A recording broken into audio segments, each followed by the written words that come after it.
Okay, I've been talking about doing this for a while, so it's time to bite the bullet and do it. Today we're going to talk about in-game economies, and specifically we're going to talk about the faucet drain economy. And I'm going to draw a crappy faucet and drain up here. There's a crappy faucet that you can turn on and off. And here's the resource streaming into your game. Woohoo! Yeah, that's I don't know why I'm even doing this drawing thing alongside of it. But yeah, we're going to be talking about economies as a series of faucets that put resources into a game and a series of drains that take resources out of a game. And we're going to be talking, well, my primary focus, obviously, is thinking about how this is going to fit in with Groping Festival.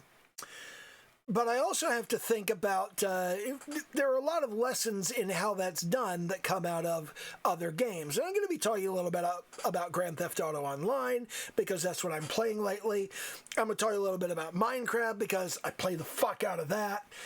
And I'm going to talk about Skyrim, because that's another thing that I play the fuck out of. And there are a couple of other ones too, like, should I talk about Fallout? I don't think I need to talk about Fallout. Fallout isn't really about the economy anyway, but it's kind of important in Skyrim because there are some elements of it that that need to be defined. And Groping Festival and GTA Online are examples of what we call a naive faucet drain economy, whereas Minecraft and Skyrim are examples of what we call a simple faucet drain economy.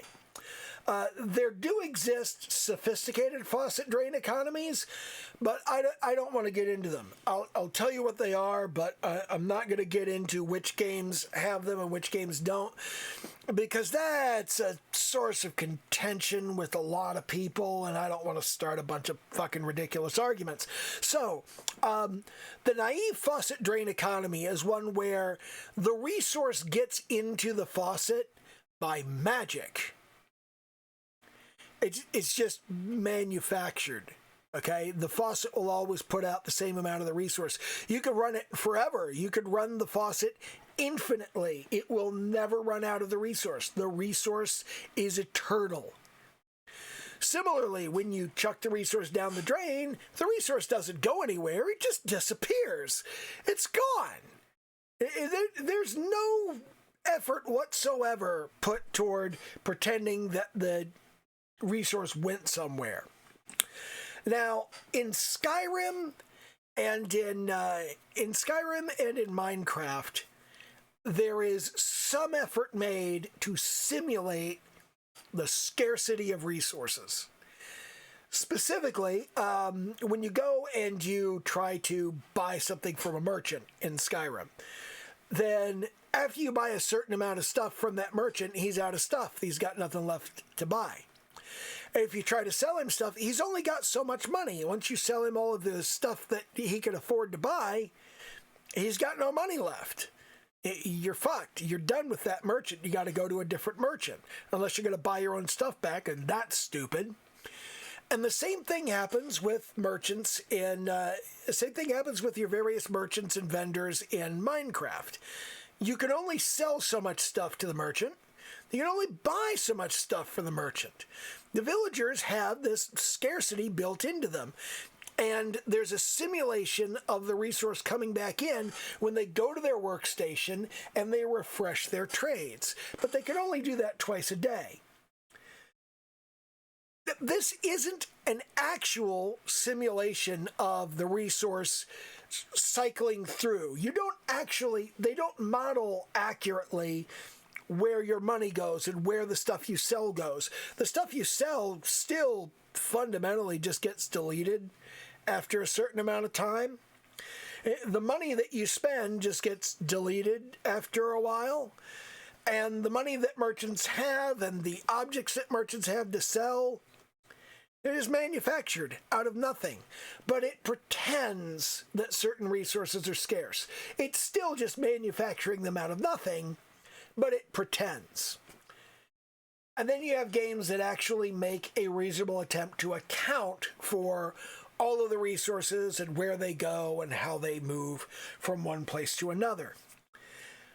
Again, I'm not mentioning specifically which games try to do that because it's a bone of contention, and people go, no, it's still just manufactured. It's all just manufactured. They're games. The resources don't exist. Somebody manufactured them somewhere. That's just the way it happens. But the important thing is to understand the basic concept of resources come into the game, resources go out of the game, and this simulates an economy. And the way this simulates an economy is to pretend that there's a reason the resource came into the game and a reason the resource went out of the game. This, too, is manufactured. It's artificial. It's not a real thing. When you go and you do a mission in Grand Theft Auto Online, and it goes, here, have 8,544 gold. Excuse me, $8,544. I was stuck on Skyrim there. It says, here's $8,500. And you're like, all right, $8,500. Now, if you go do that exact same mission again, and again, and again, you're going to get $8,500 pretty much every time.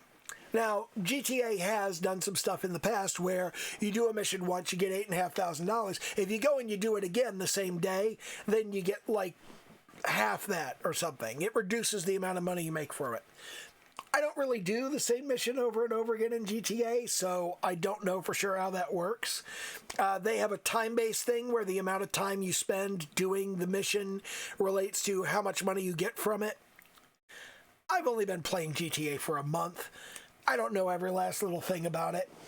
I'm just telling you about how the economy works, and all of the various missions and jobs and all of that shit, they're all just faucets. And the faucets provide a certain amount of resource into the game, and that faucet runs the way that faucet runs. But GTA doesn't really try to simulate the scarcity of the resource. What they try to do is manipulate you into behaving differently. They don't want you to do the same mission over and over. They want you to do different missions. So they'll put a timeout on the mission you just did. For example, you go and you do one piece of VIP work. You go do a headhunter mission. And it goes, okay, you can do another headhunter mission in 15 minutes, or you can do another different mission in 5 minutes. This is to make you at the very least do other missions, but they would really prefer that you stopped doing these missions and went and did something else. People don't really pay attention to this. They don't really much care about it. But it's very much a blatant manipulation of the player to say, we don't want you to do that. Yeah, this isn't going to work as well as you thought it was because that's not what we want. We want you to do something else. And everybody goes, well, the thing they want you to do is buy a shark card. Will you stop and fucking think for a moment about how buying a shark card would even help in that situation? It's ridiculous the amount of effort and energy that people put into saying, Rockstar is just trying to make you buy shark cards. No. The overwhelming majority of effort that Rockstar put into manipulating the players is about go play with other people. Go play in a public lobby, play with other people, and do lots of different missions. We made hundreds of missions for you to do. Please do some of these hundreds of missions. Well, no, I'm going to go grind the Cayo Perico heist. I don't have a lot of room to complain about that because that's exactly what I'm fucking doing in that game. Is playing the Cayo Perico heist over and over and over again. But that's not what they want. That's not the behavior that they want from you. They want you to do something else. That's why when you finish the heist, they're like, oh, Pavel will let you know when you could do the heist again. Oh, okay. You're supposed to do something else at that point. An awful lot of us don't. We just wait around, just kind of fuck around and do dumb shit. Maybe you dick around at the weapon lab in the back of your Kosatka submarine, just waiting for Pavel to say, okay, let's do the mission again. You all right? And then just immediately hit gather intel and go back to Cayo Perico. And a lot of us are doing like a lot of that, you know, and lately I've been trying to get away from doing nothing but Cayo Perico, and bluntly speaking, I'm kind of sick of it. I'm kind of sick of doing it, and I don't really need the money at this point. I've got like 5 million sitting in my account at the moment. I don't need it, so I've been doing a lot of stunt races. And I have been doing some of the Arena Wars content, and it's funny because everybody said that game mode is dead and nobody plays that. But I've been playing it just fine. I don't understand what's going on with people saying you can't play this game worth of shit because the lobbies are all full of hackers and modders. You can't run those missions in a public lobby because griefers will be constantly blowing you up. And you can't play that game mode because it's dead and the matchmaking doesn't work. And I just sit here and scratch my head because I play the game and I do this stuff and everything works fine. I don't know what people are talking about. But regardless, when I do a stunt race, okay, I go and I do a stunt race and I get paid something for doing the stunt race. That money appears by magic. It doesn't come from somewhere. The stunt race that I just did is not on cooldown now, waiting until it has collected enough money for me to do it again. I can go back and do that stunt race again, immediately. I've done that, and it doesn't seem to pay me less money. So, I don't know. People tell me that if you do a mission more than once in the same day, you make less money. I kind of didn't. Is that obsolete? Did people see that once and now it's changed and they don't know? Does it only work that way on some missions? Honestly, a lot of the shit that I hear about this game, people don't seem to understand what the fuck they're talking about because I don't see it happen. They say this thing will happen, and I go and I look, and it doesn't happen, and I go, yeah, it's not happening. I don't know what to tell you. And then they lose their fucking shit, and I'm like, this is not how shit works. Okay, you don't say a thing is going to happen when it's not going to happen, and then when somebody says it didn't happen, lose your shit about it and throw a fucking fit. Just stop throwing childish tantrums over whether shit happened or not. You know, your prediction was wrong. That's because you made a bad prediction. It's not my fault your prediction was wrong. You're fucking stupid. Kind of off topic here. Anyway. Why, yes, it is Zaxxon Cocksmoker 69 or whatever the fuck his name is. It is those two, again. And that Cayo the Blitz or whatever the fuck his name is. Some other dipshit. There's like 3 people on the Steam forums that are just like all over the place complaining. I find it kind of hilarious. They're going to complain that this is harassment, by the way. You're harassing me by talking about me on YouTube. Dude, you call me names on Steam. Fuck you. Anyway, the resources are manufactured, and then the resources have to be drained out. And that's one of the things that's going on with the updates. See, you have a year to generate cash. And during that same year, Rockstar is going to produce 2 major updates.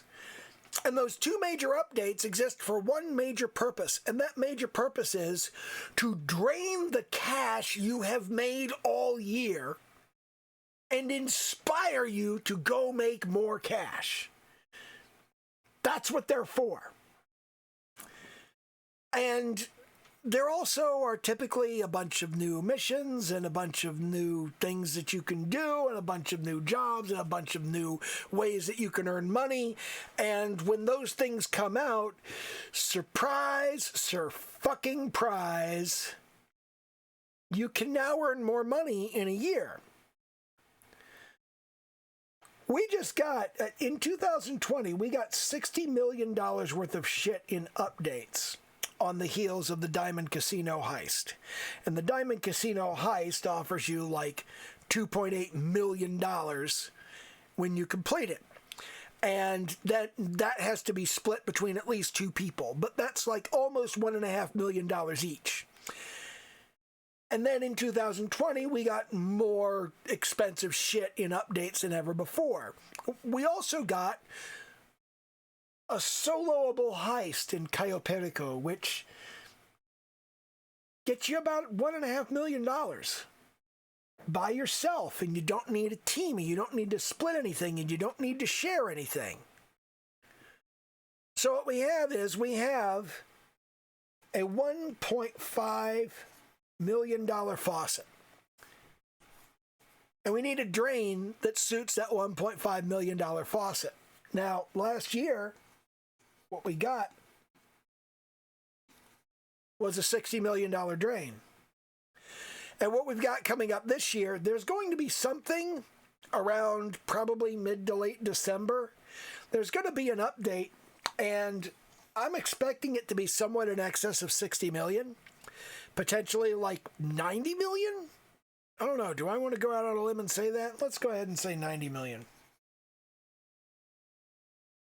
Because when we came out with $58 million worth of shit over the course of 2020, everybody lost their goddamn minds, and they were just like, the economy is inflating. It's not inflating. In order for the economy to inflate, the drains have to expand while the faucets don't. Or the faucets contract while the drains don't. So you either get less money or more drain. If that's not happening, you do not have an inflationary economy. Now, I did have Cocksmoker69 said something about, we did have a moment where the faucets contracted. 3 weeks after the game was released, they cut all of the mission payments in half. Yeah, that happens in the early days of new multiplayer games. Still not an 8-year pattern, not a thing that's going on all the time. And, of course, it happened once, 3 weeks after launch. Therefore, no, for 8 years it hasn't done shit. So, you're fucking full of it. But the important thing to think about here, and I know this is kind of getting lost because I'm talking a lot about how Grand Theft Auto works. I've been thinking a lot about how Grand Theft Auto works. Because fundamentally what they are trying to do is they are trying to drain the money out of the economy that is coming into the economy. If they don't drain all that money out of the economy, then everybody has more money than they can spend, and they have whatever they want, and there's nothing to work for. Particularly for the upper end players. That's another thing you need to think about with your economy, is your economy needs to serve 5 different tiers of players. Okay? And these 5 different tiers of players basically come across. You've got your newbies. And your new players start with like nothing. Okay? And then as you move up to your established players, they can typically work their way up to something they want, but they can't just go, oh, I want a thing, and go and get it. Now, in between the new and established players, you have your novices. Okay, a new player is not quite a novice. He still doesn't know enough to be a novice, but a novice player can see that things can be worked for and things can be accomplished, but he can't get like anything that he needs or wants. When you get up here to your established players, your established players are able to get the things that they need when they need them, but there's a lot of stuff they want that they just can't even begin to think about getting. And then you have your wealthy players. Your wealthy players can pretty much buy anything they need. Like, I would probably be in this area, okay? If I need to buy something, it's like, oh, I want to buy an airplane.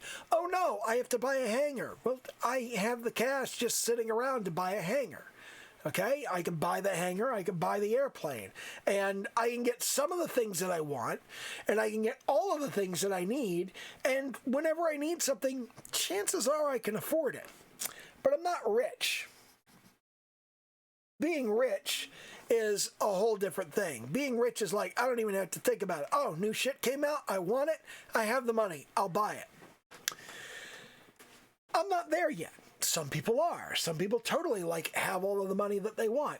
Now, if too many people in your player base are up at this top level and rich, that's a failure. That's a flaw. You don't want people able to buy whatever the fuck they want, okay? You want them to be working towards something. And in Groping Festival, that is a problem. I haven't worked out how in Groping Festival we are going to deal with the question of, here's your little collection of panties, and at some point you'll have so many panties that you'll be able to buy like whatever you want, and I don't know how I'm going to prevent that from happening. I don't know how I am going to establish something where collecting panties is still something that's necessary for you to do. I need to figure something out around that. I need to figure out some kind of meaningful economy around the permanent draining of panties from your possession. You can't just collect panties forever. You should always have not enough panties to get the thing that you want. Getting the thing that you want should cost more panties than you have. It should always cost more panties than you have, because as soon as you get up to the point that you have enough panties, you should buy that thing, and then there should be a new thing that you can't afford. That's what you want. That's your incentive. You got to keep your player collecting panties. If he's not still collecting panties, he's not playing your game. And if he's not playing your game, that leads us into the whole microtransaction thing. And, Groping Festival is obviously going to have some kind of premium currency. You got to, there has to be some money involved in there. I'm not going to charge people up front to click the anime girl until she drops her panties. Nobody's going to pay for that. It's not going to happen. You have to do this on a free-to-play basis. So I'll talk about microtransactions in more detail probably in the next video. This is like 20 minutes already. But the core concept is this, and let me switch over to a different layer. You want the money in to be less than the money out, okay? The money in has to be smaller than the money going out, or people stop playing your game. There always has to be more stuff people want than they can afford. This is exactly the same as producing content, okay? This is why I've got to race and struggle to get back on track, because I am 3 videos behind right now. Once this video comes out, I'll only be 2 videos behind, and I'm probably going to do the next video like right immediately after this one. But this one in particular, this concept in particular about content is, whenever you get a new subscriber who comes onto your channel, your new subscriber must want less content than you can deliver. You must have more content than the user is interested in consuming right now. And I mean, you must have more content that interests your viewer than your viewer can possibly consume right now. I'm nowhere near that, okay? I understand that it's going to be a while before I get there. People are going to show up here and they're going to be like, the only thing I want to watch is sketch videos. And I'm going to have so many fucking sketch videos that if they only watch the ones they want to watch, I'm only going to watch him sketching sometime after he actually got good at sketching. And I'm only going to watch the ones where he's sketching girls with one hand touching their face. There have to be enough of those videos that the new subscriber can watch those until he's done watching, and he's still not done watching them. There's still more. So now he has to come back. And that's where you get subscribers, is they come to your channel, they watch everything that they can possibly watch right now, and there's still more they want to watch. On top of that, there's something coming out next week that they want to watch. So and that's very much a thing that you need to think of with content creation. And that keys right into to game economies, because the game economy is content creation. Every update that Rockstar deliver, when they deliver an update full of cars, and when I put stuff into Groping Festival, it's like, here's what you can trade panties for. It sounds so awful when you say it out loud. It really does. But when I put stuff into Groping Festival that you can trade panties to get, that's content creation. I have to create a thing that you will trade panties for. If I can't create enough of those things, you're going to stop playing the game. Okay? Essentially, I need to create enough stuff that you cannot consume it fast enough to go, this game is fucking boring, and throw it out the window and not play it. And that's the same thing. That's the same thing that Rockstar are having to do with Grand Theft Auto, is every time that they do an update, they have to put enough stuff into that update that people go, oh shit, there's stuff that I want, and I don't have enough money to buy it. I'd better play the game more so that I can buy the stuff. And in the meantime, Rockstar, they're very smart about this. They really are, because fundamentally, it's been the case for a great many years that the player versus player component of any game grows to dominate. And the reason they grow to dominate is they're the only people that actually have to interact with other people. It took a long, long time for us to kind of understand this and put the pieces together and go, aha, we get it. We get it. We understand what's going on now. And what we had to figure out was the player versus player component doesn't dominate because people are shitty and like to hurt each other, or because people are competitive and need to compete with each other, but because when you get people to interact with other people, no matter why they're interacting, this goes back to Facebook too. It doesn't actually matter why they interacted. What matters is that there's actually a human being at the other end. And you could turn around and you could point this out. It's like these three jackasses that are bugging me on the Steam forum. Okay? The intensity of these interactions is not because they like to argue with a 50-year-old man on the internet. It's because they're interacting with another human being. It's because this interaction is real. And real recognize real. People who want to have real interactions will have interactions with other people who have real interactions.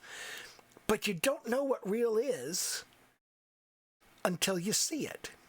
Even if you yourself are real, even if you yourself are being honest, even if you are being like straightforward about it, okay?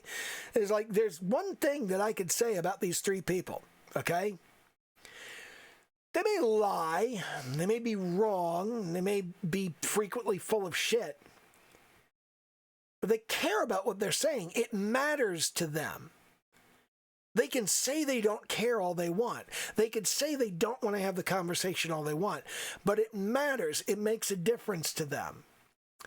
And that's why they have these conversations. And that's why I continue to have them. Because, fuck whether you're right or wrong. Fuck whether you're a liar. Fuck whether I think you're a lying sack of shit with your head stuck so far up your own arse that you can go to hell and rot. If you actually care about shit, if you're actually passionate about it, I'm not going to tell you to stop. It needs to be encouraged. I mean, sooner or later, if you're passionate about shit, then, sooner or later, you're actually going to say something that makes sense. You're actually going to have an opinion that matters. It's like, Zax is actually trying. He's really seriously trying to get a handle on game design.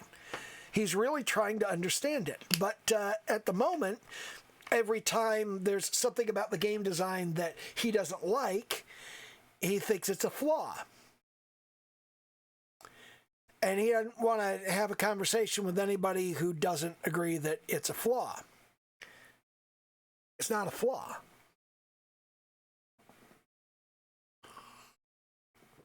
Basically, he needs to understand that some of the things that he's saying are bad game design are not bad game design. They're just designed for people that are not him.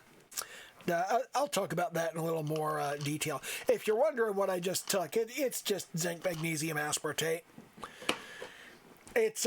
I'm old, and you have to put shit into your body when you're old so that it works properly.